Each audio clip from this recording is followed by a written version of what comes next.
WCW Monday Nitro. See, Bolo Young is a free fighting champion of the world. Watch BloodFight or get the heck out of the way.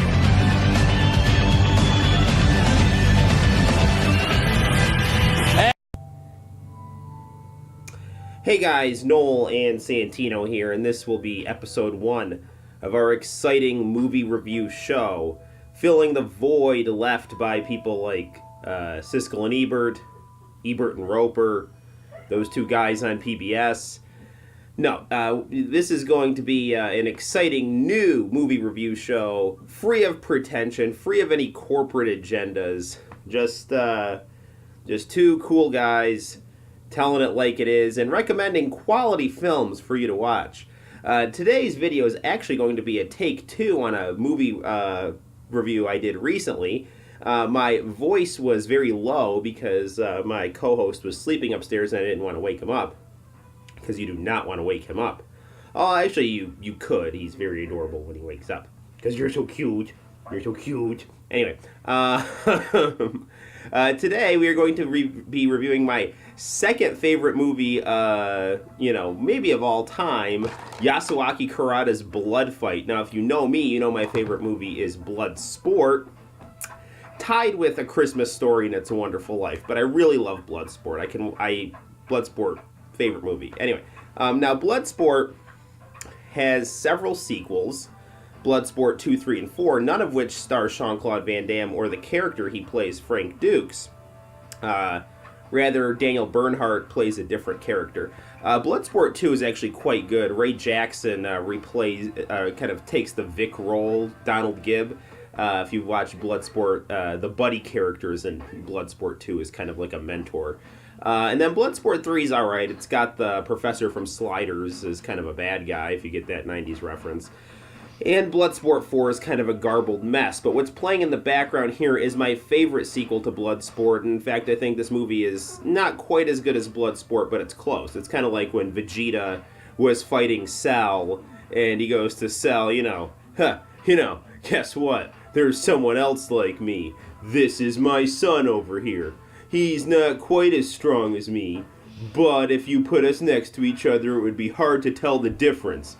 So if by some miracle you got past me, Trunks would knock you down where you stand. So, actually, Santino might be a little stronger than me. But, similar type thing. BloodFight certainly, I think, is on par with Bloodsport. In the background, we see the Rocky IV style training montage of BloodFight. At the start of this video, incidentally, we saw that BloodFight was shown on TNT after one of my all-time favorite shows, WCW Monday Nitro, and we see Eric Bischoff saying, watch BloodFight or get the heck out of here. So, first of all, so what is BloodFight? Well, BloodFight is the unofficial Japanese sequel to Bloodsport. Bloodsport was made in 1987. This was made through a combination of Japanese and Hong Kong, Cantonese, martial arts movie producers. And it stars Bolo Yang, who we see right here reprising his role as the villainous Chong Li. Now, because this is an unofficial sequel to Bloodsport, Chong Li spells his name L-E-E rather than L-I, and at some points in the movie, Chong Li's name in the credits is spelled Chong Li, and then sometimes in the tournament you see it spelled Chang Li, so they're just kind of trying to be as vague as possible to make sure they don't get sued. But, the same way that Bloodsport 2, which was made after this movie, featured Ray Jackson, who was a very important character in Bloodsport, this features Chong Li, who is, essentially credited maybe as the star of this movie, even though he's not. Yasuaki Kurata, who is a very talented Japanese actor and martial artist, is the protagonist. He plays a retired Kumite fighter named Masahiko Kai. And he, in a very similar situation to Rocky and Rocky Balboa, finds himself in his, middle age, looking back at his past and feeling like he's missing his life as a fighter. And so he is obsessed with, his past accomplishments in the Kumite world. and he's seeking to find a successor. And if you have watched the Godfrey Ho Ninja movies, which I highly recommend you doing, he runs across Stuart Smith. He is a very loud, verbose, evil 80s gang leader, much like the evil ninjas he plays, that played the inspiration for Scorpion and Sub-Zero and Reptile in the 80s Godfrey Ho Ninja movies. And he tries to have this evil 80s gang leader be his protege until he finds out that he's really just a bad person inside and out. And, here's Chong Li acting here.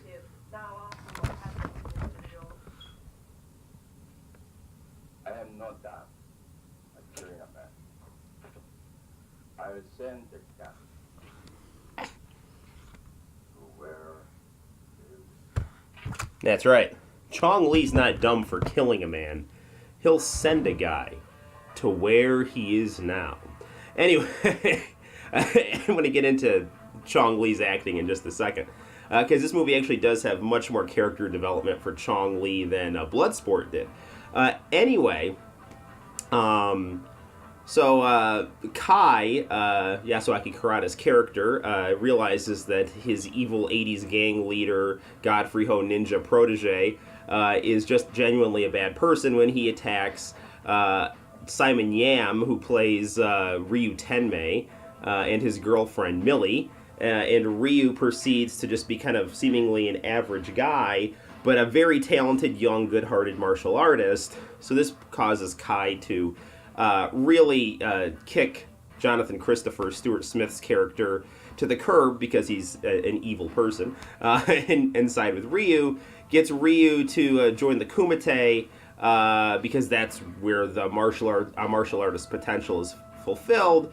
And here comes some spoilers. Ryu sadly gets killed by Chong Li, causing some people to speculate that this was the fight that Jackson referenced, when he was talking to Frank Dukes, where Chong Li killed the guy in the last Kumite. So that's a possible interpretation of this movie. Although, I don't think so, because of the ending of BloodFight. Maybe it is, maybe it's not. I don't want to get into that whole side discussion. But anyway, Kai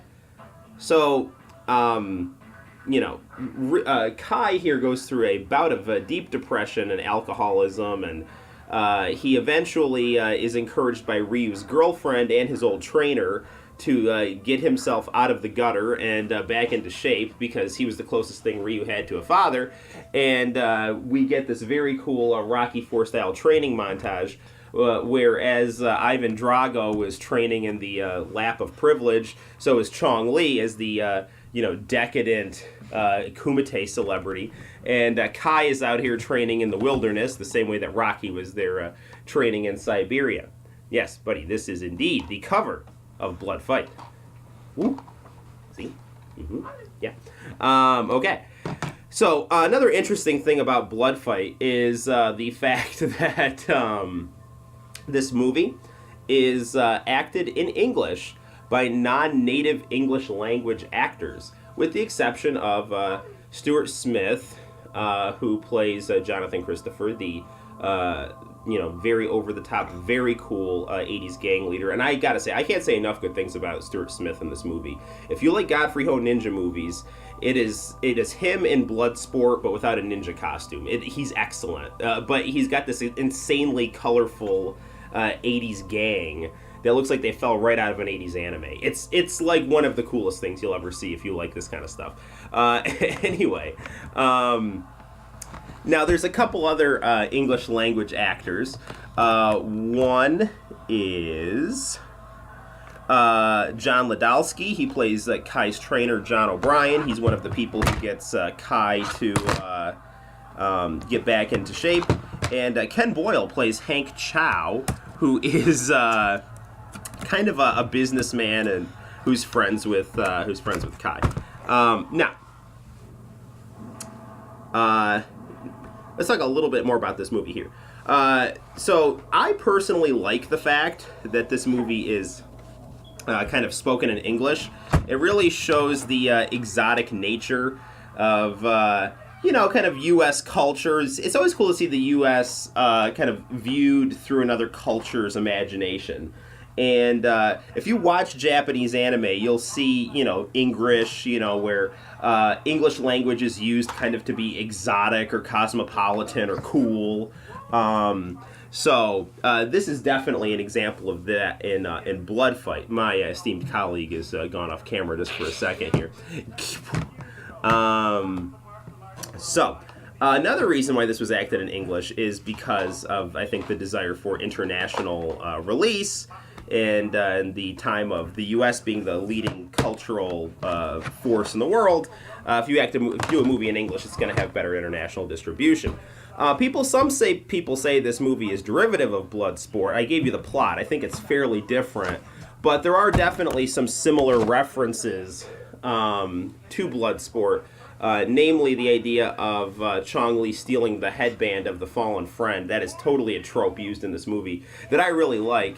And the other thing is the fact that they kind of see some similarities and some differences, is Chong Li actually gets to do his actual voice, do some actual, you know, more dialogue in this movie than he did in BloodSport.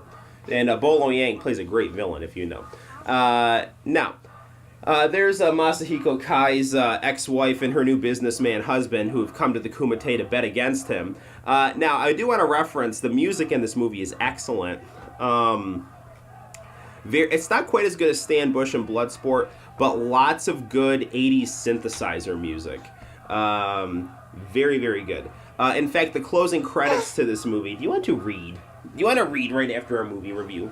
He's got a very cool book he wants to read. Goodnight Christmas Tree.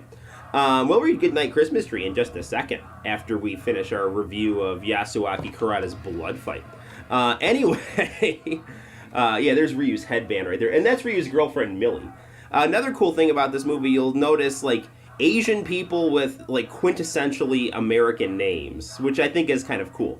Again, it reminds me a lot of Japanese anime where you have, you know, an Asian flavor with American stuff, you know, so it's kind of hard. I don't know if you're quite kind of getting what I'm going at, but the idea of the United States and U.S. names, U.S. language used as something kind of cool and foreign is very present in BloodFight. Now, the choreography, you might see some of this, is fantastic. It's very, very good. And the credits, the closing credits are probably my favorite part of this movie.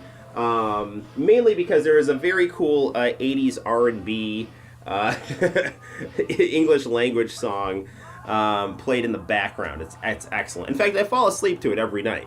Santino's mom is always like, "What are you listening to?" I'm like, "I'm listening to the closing credits of BloodFight." Okay. So yeah, it's very good. I highly recommend BloodFight. Do you also recommend the movie BloodFight? Do you think people should watch that movie? Yes. Yeah. Okay. So that's definitely 2 thumbs up for me and my co-host. So like Eric Bischoff, former president of WCW, you need to watch BloodFight or get the heck out of here. And when I send you the heck out of here, I am going to put on the trailer for the movie BloodFight and the closing credits to the movie BloodFight. And you know, until next time, guys, I am Noel. This is Santino, my esteemed co-host here, and we will see you later. BloodFight. One man, against all odds, faces the ultimate fight of his life. Welcome to the 1989 World Championship of Free Fighting. In the violent world of free fighting, only the strongest survive. And although there are many contenders, a true master can only pass on his secrets to one. Teach me how to do all these things, Sensei? He's no good, and you know it. But when the one he has chosen is beaten in a street fight, Sensei is forced to choose again.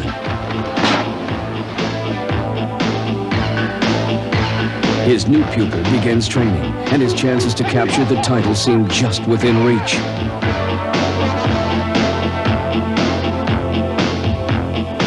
The day of the big match arrives, and Rue emerges victorious in fight after fight until the final battle of the preliminary match, when Chang, the most feared man in the free-fighting world, plays dirty. I'm lucky I didn't stick around with you, or I might have ended up like that other guy. Was all this for nothing? The last thing you would have expected was for you to give up. Overcome by guilt, his sadness turns to rage, and Sensei himself goes back into training, determined to avenge the death of his star pupil. And now, ladies and gentlemen, the fight of the century.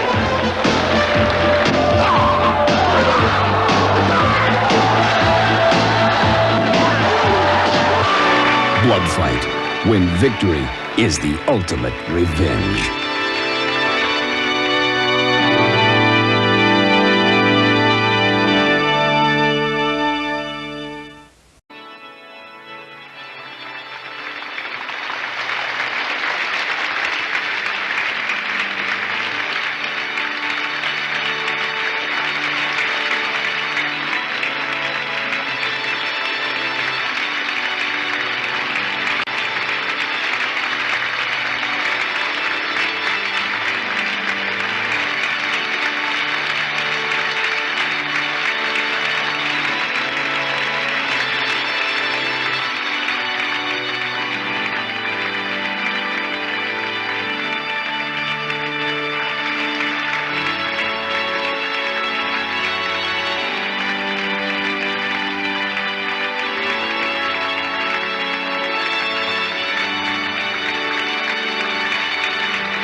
buddy.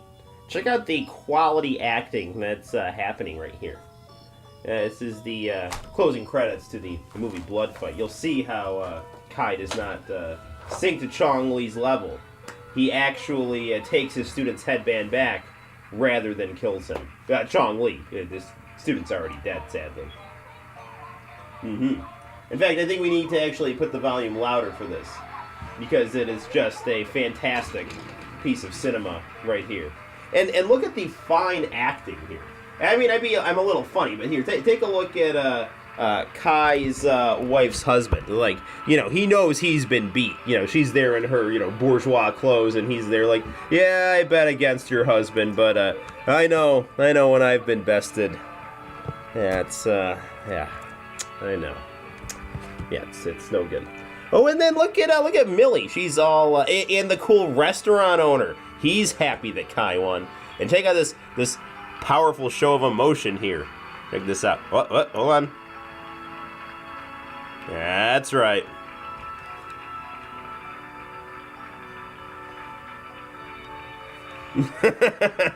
Wee! Oh, yeah. So, thank you once again for watching, and please, once again, watch BloodFight or go home.